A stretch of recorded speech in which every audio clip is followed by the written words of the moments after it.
Nós vamos pensar nesta noite sobre um só Senhor.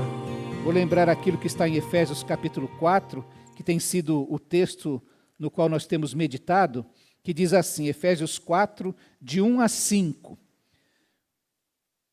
Efésios 4, de 1 a 5. Como prisioneiro no Senhor, rogo-lhes que vivam de maneira digna da vocação que receberam.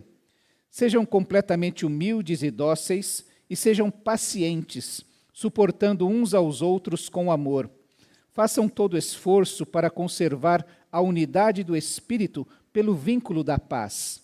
Há um só corpo e um só Espírito, assim como a esperança para a qual vocês foram chamados é uma só. Há um só Senhor, uma só fé, um só batismo, um só Deus e Pai de todos, que é sobre todos, por meio de todos e em todos. Vamos orar mais uma vez? Deus querido, nós te pedimos nesta hora que o Senhor venha iluminar a nossa mente para compreender a tua boa, agradável e perfeita vontade. Que o teu Santo Espírito tenha liberdade entre nós, de ministrar em cada coração e de apresentar e revelar a tua vontade para cada um de nós e para a vida da tua igreja.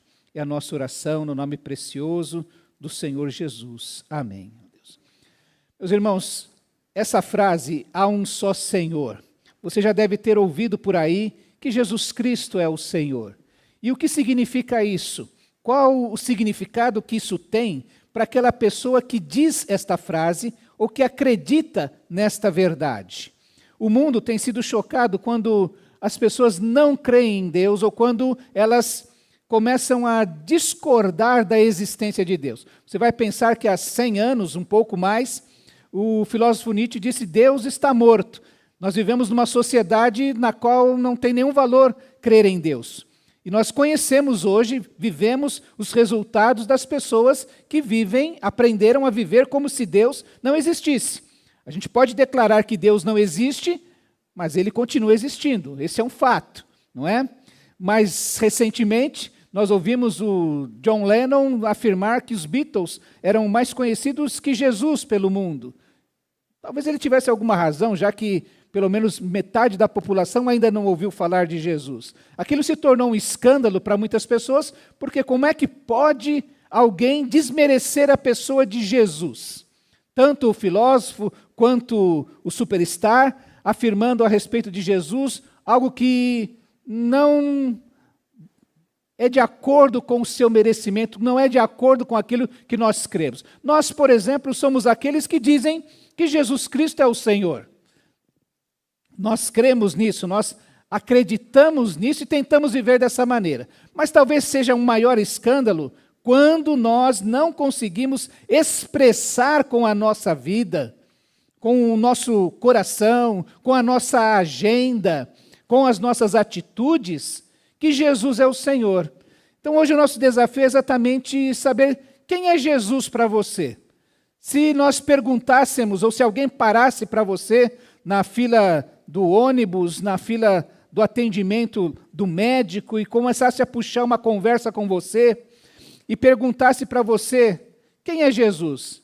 Se ela visse que você está com uma Bíblia na mão, com um livro que fala a respeito de Jesus, ou com a sua correntinha, com um crucifixo ali, a pessoa, o que você acredita nisso? Quem é Jesus para você? O que você responderia para essa pessoa?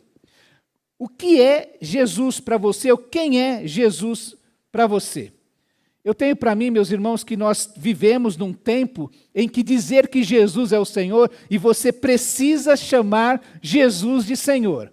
Mas nós vivemos num tempo em que chamar Jesus de Senhor significa trazer Jesus para atender às minhas necessidades, os meus desejos. Eu gosto de saber que Jesus é Senhor sobre a doença que eu tenho, sobre a dívida que eu tenho que pagar, sobre os problemas que eu tenho que resolver, sobre os desafios que existem na minha vida. E é bom que Ele seja Senhor, porque Ele pode resolver para mim. E aí Jesus se torna simplesmente um gênio da lâmpada mágica, alguém que está a meu serviço. Nós precisamos entender que Jesus é o Senhor, é mais do que uma elocução particular, é algo que eu falo simplesmente, é mais que a declaração de fé da minha igreja, é mais que o slogan dela, é mais que uma afirmação teológica. É preciso compreender que a verdade de que Jesus é Senhor, ela precisa ser somada e incorporada em todos esses aspectos, em todas estas dimensões da nossa vida. Então hoje eu gostaria de pensar com você, nós olharmos para a palavra de Deus e vermos o que a palavra de Deus, as Escrituras, dizem a respeito de Jesus. Quando o apóstolo Paulo está escrevendo para aquela igreja em Éfeso e afirma assim, há um só Senhor, o que é que ele quis dizer para aquela igreja e o que aqueles irmãos que ouviram a leitura desta carta compreenderam, o que chamou a atenção deles naquele instante. Então eu queria pensar com você hoje sobre 3 declarações, sobre 3 pessoas que falaram a respeito de Jesus claramente. Você é isso, Jesus é isso. A primeira delas, você já deve ter ouvido eu repeti-la constantemente, porque creio que todas as pessoas precisam viver um momento em que eles têm essa revelação a respeito de Jesus. Jesus está com seus discípulos e ele resolve perguntar para os seus discípulos, quem as pessoas dizem que é o Filho do Homem? Quem os outros dizem que o Filho do Homem é? Vamos lembrar que quando Jesus usa a expressão Filho do Homem, ele está se referindo à sua humanidade. As pessoas estão vendo Jesus caminhar nas estradas poeirentas, ter sede, fome, parar para descansar, falar com as pessoas, tocar nas pessoas. Esse ser que a gente está vendo, esse homem que a gente está vendo caminhar por aqui, toca nas pessoas, perdoa pecados, cura as pessoas. E as pessoas vendo tudo isso, quem é que elas dizem que é Jesus? Você vai se lembrar que os discípulos então disseram, alguns dizem que tu és João Batista. João Batista já tinha morrido. E alguém estava achando assim que João Batista tinha ressurgido dos mortos, tinha ressuscitado. Outros diziam, inclusive, que ele seria o próprio Elias. Lembra que Elias é aquele que não passa pela experiência da morte, ele é tomado deste mundo num redemoinho de fogo, e eles sabiam, olha, Elias não morreu. Quem sabe é Elias que apareceu agora, vivo diante dos nossos olhos. Outros ainda diziam que era o profeta Jeremias, que é o grande profeta da nação de Israel, aquele que é o ícone como do profetismo, e que o espírito de Jeremias havia agora se manifestado através de Jesus Cristo. E alguns ainda diziam que ele era um profeta, um grande profeta, mais um dos grandes profetas que Deus havia enviado a Israel. Jesus sabe que nenhuma dessas afirmações a respeito de Jesus chegam àquilo que Jesus é. Até que Pedro, representando o colégio apostólico, toma à frente de todos e diz assim, tu és o Cristo, o Filho do Deus vivo. E é esta afirmação que todos nós precisamos ter a respeito de Jesus, viver esta experiência. Se você não tem esta experiência de finalmente entender quem é Jesus, se você ainda está nessas etapas, talvez seja Elias, talvez seja Jeremias, talvez seja um grande profeta, alguém diferenciado, você ainda não teve o encontro com Jesus, você ainda não teve essa revelação de quem é Jesus. Porque quando Pedro fala que tu és o Cristo, o Filho do Deus vivo, ele está dizendo assim, Jesus, você que está aqui na minha frente, você é o ungido, você é o Messias, o termo hebraico do Antigo Testamento, você é o Messias que foi prometido em todas as escrituras do Antigo Testamento. Você é o ungido de Deus, você é aquele que Deus escolheu e consagrou para, com o Espírito Santo, vir oficiar a vontade de Deus no mundo. O Cristo significa que você é o Messias prometido em todas as profecias do Antigo Testamento. Você vai se lembrar que o Evangelho, este Evangelho que nós vamos anunciar às pessoas, ele começa a ser pregado pelo próprio Deus, quando encontra aquele primeiro casal que pecou e diz, olha, a semente da mulher, o descendente da mulher, vai pisar na cabeça desta serpente, que trouxe o pecado, que tentou a Eva, a Adão e Eva. Então, o Evangelho começou a ser pregado ali.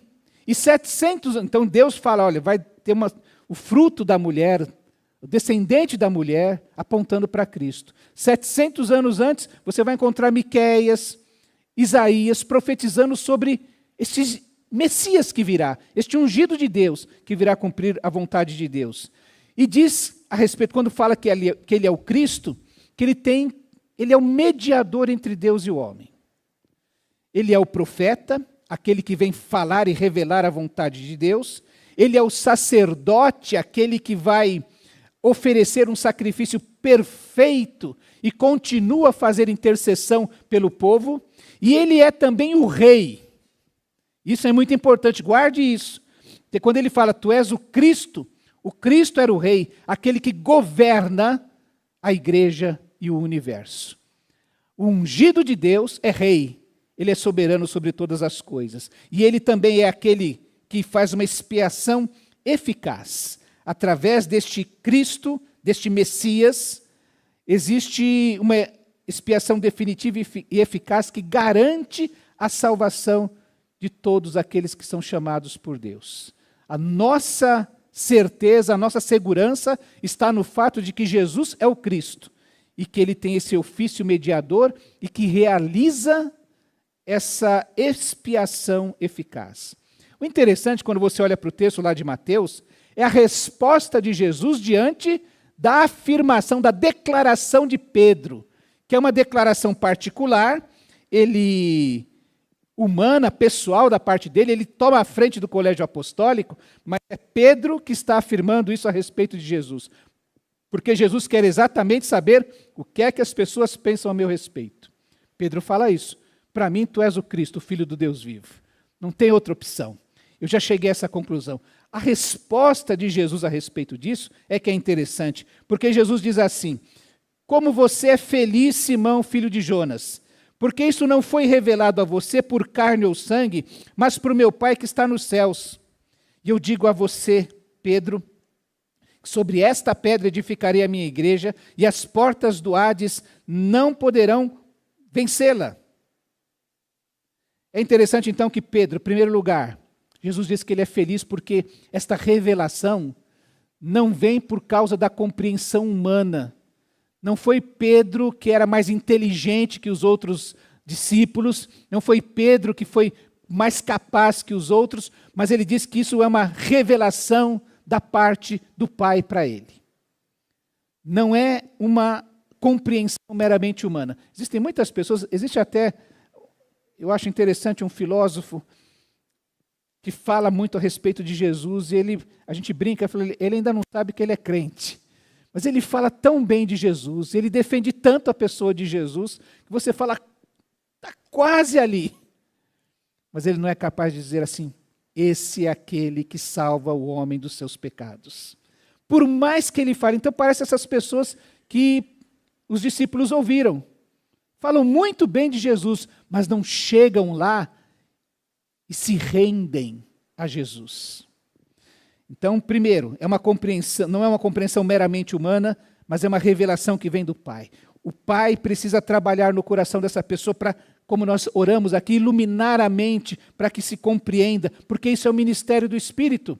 Nós vimos que quando pensamos sobre há um só Espírito, que é o Espírito que traz à existência a igreja. É o Espírito que dirige a igreja na sua missão. Ele dirige, intercede, empodera a igreja e é o Espírito que vai conduzir a igreja ao seu triunfo final. O Espírito precisa trabalhar não somente no começo, mas durante e até o final na vida das pessoas. A declaração de Jesus Cristo é o Senhor. Na vida pessoal, passa por esse processo também. Esta é a pedra fundamental, segundo Jesus, sobre a qual a igreja é edificada. A igreja existe porque as pessoas creem em Jesus, o Cristo. A igreja continua existindo porque reúne pessoas em torno da obra e da pessoa de Jesus Cristo. E a igreja vai continuar existindo, permanecer em fé nas promessas de Jesus Cristo. Então essa declaração de Pedro, tu és o Cristo, o Filho do Deus vivo, não é uma declaração meramente humana, mas uma revelação que Deus traz para a sua igreja. Quando nós pensamos, quando Paulo afirma, há um só Senhor, ele está afirmando, há um só Cristo, há um só Rei, há um só que governa na igreja e no universo. Só Ele. E só Ele faz aquilo que é necessário para a salvação.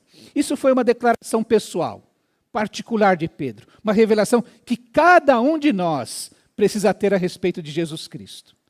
Mas houve também uma declaração que passou a ser uma declaração de fé da igreja. Depois que a igreja, Jesus foi morto, crucificado, ressuscitou, subiu aos céus, enviou o Espírito Santo, a igreja começou a trabalhar e se formou, e aquela igreja nascente, primitiva, começou a ensinar as pessoas, e ela começou a ensinar que Jesus é o Senhor. Isso passou a ser uma declaração, uma necessidade, diante da realidade que a igreja vivia, essa percepção coletiva, estamos nos reunindo aqui, e nós temos liberdade hoje, a igreja primitiva, num determinado período, passou por esta liberdade de se reunir, até que veio a perseguição. E na perseguição infringida pelo Império Romano, que tinha um Kyrios, que tinha um senhor, um imperador, um soberano, começou a perseguir aqueles que diziam assim, olha, o Kyrios da nossa vida, o Senhor da nossa vida, aquele que é soberano na nossa vida, não é César, é Jesus. Nós estamos aqui no Império Romano, mas nós somos cidadãos de outra pátria, e existe um outro Senhor que manda na nossa vida. E essa expressão, Jesus é o Senhor, passou a ser uma declaração de fé. Como nós dissemos, muito mais do que uma frase dita pelas pessoas. Porque quando a pessoa se rendia ao senhorio de Cristo, como nós dissemos, ele colocava um X nas costas. O Império Romano falava, você é nosso alvo, você é um insurgente. Assim como crucificaram Jesus por questões políticas também, religiosas também, aqueles primeiros cristãos começaram a ser perseguidos também por questões políticas. Como nós vimos lá, quando Paulo escreve a sua primeira carta aos Coríntios, ele diz assim, irmãos, quanto aos dons espirituais, não quero que vocês sejam ignorantes, vocês sabem que quando eram pagãos, de uma forma ou de outra, eram fortemente atraídos e levados para os ídolos mudos. Por isso eu afirmo que ninguém que fala pelo Espírito de Deus diz, Jesus seja amaldiçoado, e ninguém pode dizer, Jesus é Senhor, a não ser pelo Espírito Santo de Deus. Ora, Paulo está tentando esclarecer para as pessoas, para os crentes de Corinto, a respeito da espiritualidade, da vida espiritual, como é que Deus se manifesta em nossa vida. E ele começa a mostrar, então, primeiro, que a antiga religião de vocês eram tomados pelas divindades, pelos ídolos, e eram atraídos para eles como que se possessos por eles. Mas agora, vocês são levados pelo Espírito Santo de Deus a dizer que Jesus é o Senhor, que Jesus é o Rei, que Jesus é o imperador, o soberano da sua vida, que é Ele que se senta no trono do seu coração e diz e orienta a sua vida. Vocês agora são pessoas diferentes. Numa sociedade onde as pessoas eram motivadas a expressar as suas preferências sem constrangimento, visto que tudo era permitido, Paulo, inclusive, faz esse argumento, não é? A gente, às vezes, usa de maneira errada, porque diz assim, olha, a Bíblia mesmo diz que tudo é permitido, mas nem tudo me convém, não é?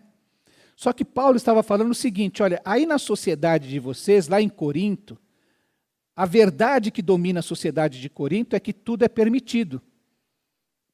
Tudo.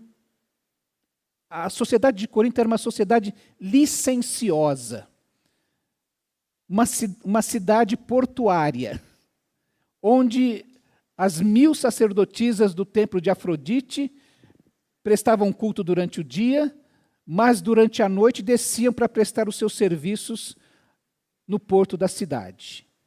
Quem vai lá no sítio arqueológico, até hoje, na Grécia, vê as estátuas em posições sensuais. Isso, meus irmãos, há 2000 anos atrás. Então, era uma sociedade licenciosa, tudo é permitido, tudo pode.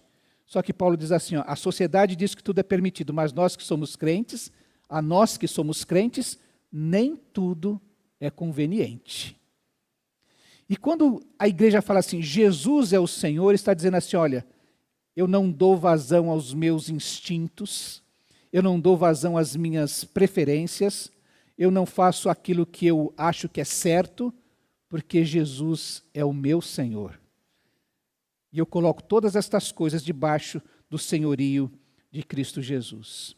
Quando a igreja falava assim, Jesus é o Senhor, é porque numa igreja, o centro das atenções, a centralidade das atenções da igreja, do serviço da igreja, do amor da igreja, está em Cristo Jesus. Você vai se lembrar que Paulo fala para a igreja, olha, vocês aí estão brigando, uns dizendo que são de Apolo, outros de Pedro, outros de Paulo, outros até de Cristo.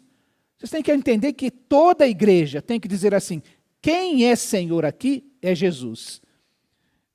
Eu conversava com uma pessoa cuja igreja está procurando um pastor. E eu gostei desse candidato, não gostei daquele, começou a falar assim, né? Eu falei, e vai ter a eleição.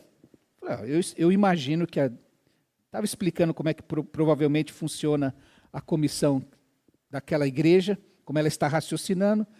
E ela falou, olha, porque vocês precisam entender assim, que quando vocês forem escolher o seu pastor, levantar a mão numa eleição, se 2 candidatos ou 3, como vocês forem fazer, vocês precisam entender assim, eu estou levantando a mão, não porque eu gosto deste ou daquele, mas porque nós oramos e entendemos que o Espírito Santo de Deus está dizendo para nós que é este. Percebe a diferença? Não é quem eu gosto. Quem é que o Espírito Santo de Deus está apontando? Eu sei que é uma decepção, né? Eu pensei que o meu voto era meu. Eu voto em quem eu quiser. Não é assim. Eu voto em quem o Senhor, o meu Senhor, manda eu votar. Os votos numa igreja batista são dessa maneira. Olha, depois de oração eu entendo que eu voto sim ou voto não, mas eu estou fazendo isso debaixo do senhorio de Cristo Jesus. E Paulo estava falando isso para aquela igreja. Olha, ninguém tem que dizer que é de Paulo, de Pedro, de Apolo, vocês têm que ser de Jesus. Tudo deve estar sob o domínio, o senhorio de Cristo Jesus. Afirmar que Jesus é o Senhor é afirmar a superioridade de Jesus sobre todos os outros deuses. Lembra que eu disse que Corinto era uma cidade licenciosa? Tinha templo para tudo quanto é lado, de tudo quanto é Deus. Era a sociedade helênica daquele tempo, era desse jeito. Quando Paulo passa por Atenas, você vai lembrar disso, que Paulo fala com eles, fala, irmãos, atenienses, eu estou vendo aqui que vocês são muito religiosos, porque tem altar para tudo quanto é Deus, inclusive para um Deus desconhecido. E Paulo pega esse gancho para falar, é desse Deus desconhecido, que vocês não sabem quem é ainda, que eu vim falar. E quando você fala assim, Jesus é o Senhor, conhece aquele filme que fala assim, fulano tal, o filme, que acabou, não tem mais o que falar?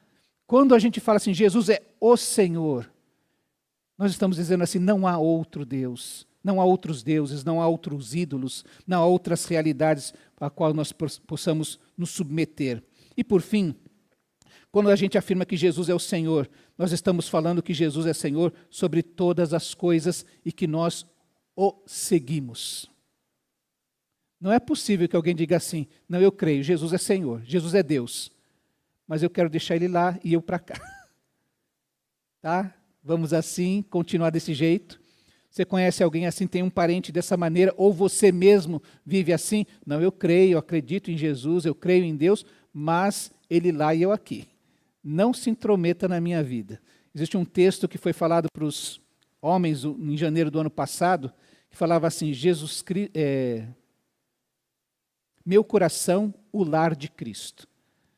E falava sobre Jesus chegar na casa, ir entrando, e aí ele encontra uma sala muito bonita, ele passa pela cozinha, ele passa pela uma sala de trabalhos, até chegar num quartinho da bagunça.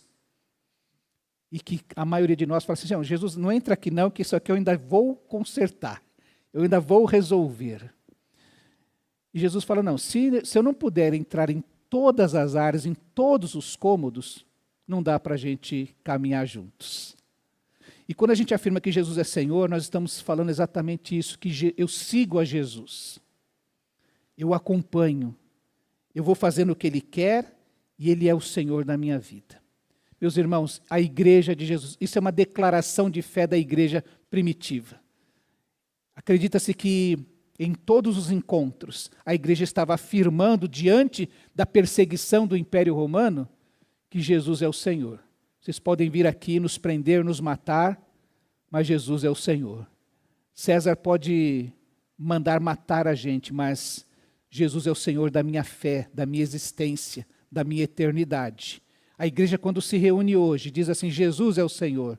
Não é o carnaval, não é o futebol, não é o streaming, não é a série, não é o namorado, não é a namorada, não é a família. É Jesus que é o meu Senhor. Não é a fama, não é o dinheiro, não é o sexo. É Jesus que é o meu Senhor. Quando a igreja se reúne, está dizendo isso. Não é o pastor Edivaldo, não é fulano, beltrano, ciclano que é o meu Senhor. É Jesus que é o meu Senhor. Esse é um grande desafio, que a minha esposa perceba que não é ela que manda em mim, embora ela mande, não é ela que manda em mim, é Jesus. O contrário é a mesma coisa, não é? Os filhos precisam ter esse entendimento. Não é meu pai que tem que mandar em mim, é Jesus que tem que mandar no meu coração. Porque quando Jesus mandar no meu coração, meu pai não vai ter que mandar em mim. Quando Jesus mandar no meu coração, minha esposa não vai ter que mandar em mim. E é assim que vai ter que caminhar. Essa é uma declaração de fé. É por isso que a igreja ensina, faz escola bíblica, faz encontro de casais, de homens, de mulheres, de jovens, para ensinar que Jesus é o Senhor da sua vida. Esta é a declaração. Por fim, eu quero terminar com uma declaração do próprio Jesus. Nós vimos uma declaração de Pedro, muito pessoal, muito particular, que se colocou à frente dos outros discípulos, inclusive. Vimos aqui uma declaração que a igreja primitiva passou a ser uma declaração de fé, uma das primeiras declarações de fé da igreja. Mas agora eu gostaria de pensar com você rapidamente sobre uma declaração do próprio Cristo. O que ele fala a respeito de si mesmo. E ele vai usar exatamente a mesma expressão. Lembra que Pedro fala: tu és o Cristo, o Filho do Deus vivo. E Cristo significa que ele era o Rei, o soberano, o Senhor. Quando a igreja fala Jesus é o Senhor, ela usa uma expressão diferente, não Christos, mas Kyrios, que também significa tu és o soberano, o imperador. Quando Jesus chama os seus discípulos para a última ceia, lá em João 13, reúne os 12 discípulos, tendo inclusive Judas ao meio, ele chama discípulos porque ele vai falar: olha, eu já não chamo de servos, mas de amigos. Porque o servo não tem intimidade com o seu senhor, com o seu patrão. O patrão não troca intimidade com o seu empregado. Mas eu chamo vocês de amigos, porque tudo que o Pai me disse, me revelou, eu transmiti a vocês. Mas nessa conversa, nesse ambiente de última ceia, de intimidade entre amigos, Jesus resolve fazer uma coisa estranha, que é lavar os pés dos seus discípulos. Vamos lembrar que as ruas eram empoeiradas, as pessoas andavam de sandálias, e era praxe que, quando chegasse numa reunião como essa, o empregado menos qualificado da casa teria a honrosa tarefa de lavar os pés empoeirados daqueles homens, ou dos visitantes. Beijar o convidado era um privilégio do anfitrião, mas lavar os pés era do empregado menos qualificado. E Jesus surpreende a todos porque ele é o líder daquele grupo, ele é aqueles que todos têm seguido durante os últimos 3 anos, mas a Bíblia diz que ele pegou uma toalha, colocou na sua cintura e começou a lavar os pés dos seus discípulos. Surpreendeu a todos. Chegou um momento em que Pedro falou: não, o senhor não pode lavar meus pés, porque Pedro era aquele que tomava a frente de todo mundo, falava o que todo mundo queria, mas ninguém tinha coragem de falar. E aí Pedro fala assim: não, você não vai lavar meus pés, você não pode fazer isso. Eu já sei que tu és o Cristo, o Filho do Deus vivo, e você não pode fazer isso para mim. Então Jesus fala assim: não, Pedro, se eu não lavar teus pés, você não tem comunhão comigo. A comunhão acontece no servir. Mas Jesus, então, depois de lavar, convencer a Pedro, né? Então, se é para ter comunhão contigo, então não lava só os pés, lava a cabeça, eu quero um banho completo, porque eu quero estar mergulhado nessa comunhão contigo. Então Jesus fala para eles o seguinte: depois de terminar de lavar os pés, Jesus tornou a vestir sua capa, voltou para o seu lugar, provavelmente na cabeceira da mesa, no lugar central da mesa, e disse assim: vocês entendem o que eu fiz a vocês? Vocês me chamam mestre e senhor, e com razão, porque eu sou. E Jesus afirma a respeito de si mesmo que ele, vocês falam que eu sou mestre e senhor, e Kyrios, e eu sou isso. Eu sou o Senhor. Só que quando Jesus está falando isso, ele está fazendo uma afirmação a respeito da soberania divina, da sua divindade como Cristo, o Cristo que é ungido por Deus e com o Espírito Santo para realizar a sua vontade, está buscando que eles compreendam a submissão de cada crente a isso. O significado de Kyrios na boca de Jesus é que ele tem uma divindade que o identifica com Yahvé. Eu sou. Eu o sou. Lembra quem falou isso no Antigo Testamento? Quando Moisés, diante daquela sarça ardente que se queimava, ou que queimava e não se consumia, e perguntou, Moisés pergunta para o povo, né, ou para Deus, no meio daquela sarça, eu vou lá no Egito, chegar para Faraó, chegar diante do povo, eles vão perguntar, quem é que mandou você aqui? E Deus responde, eu sou, me enviou a vós. E todas as vezes no Evangelho de João que Jesus diz, eu sou, ele criava um problemão enorme, porque as pessoas ouviam e falavam, ele está dizendo que é Deus. Eu sou a água da vida, eu sou a videira verdadeira, eu sou a porta, eu sou o bom pastor, eu sou a ressurreição e a vida. E todas as vezes que ele falava isso, o pessoal falava, não, ele está dizendo que é Deus. E criava um problema enorme. E aqui, ele chega para os seus discípulos e diz assim, Kyrios, eu sou Kyrios e mestre de vocês. Eu sou aquele que se identifica, ou melhor, eu sou o próprio eu sou. Quando ele diz exatamente essa frase, quando ele diz que ele é o Kyrios, ele diz que ele é o rei dos reis. O Antigo Testamento usa tanto, os salmistas usam tanto essa frase, o rei dos reis, o senhor dos senhores, o senhor dos exércitos, para dizer exatamente sobre o domínio absoluto que Jesus tem sobre todas as coisas. E isso era importante Jesus afirmar para aqueles discípulos, porque ele estava avisando a eles, e começaria a avisar naquele momento, que ele ia morrer.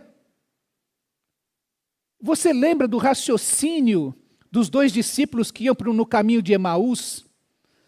Era assim, olha, aquele que prometeu a vida, faz 3 dias que está morto. Mas Jesus, antes de morrer, disse, eu sou o Senhor dos senhores, eu sou o Rei dos reis, eu sou aquele que domina todas as coisas, eu sou o Cristo que é o Senhor da vida e da morte. Mesmo que a morte pareça me vencer, e vocês vão pensar isso, eu sou o Senhor, eu sou o Kyrios. Se o imperador tem o poder de mandar prender e soltar, tem o poder de mandar matar, eu tenho o poder de morrer e reviver, e ressurgir, e vencer a morte. E isso, meus irmãos, nos chama então para esse reconhecimento de Cristo como nosso Kyrios, a igreja como Kyrios, que nós somos os seus servos. Se Jesus é o meu Senhor, eu sou o seu servo, a quem devo fidelidade e adoração, em todas as áreas da nossa vida. Eu estou para chamar os jovens, até já conversei com um hoje, para dizer, rapaz, eu quero conversar um negócio com vocês. Os brutos também amam. Eu quero falar sobre amor com vocês.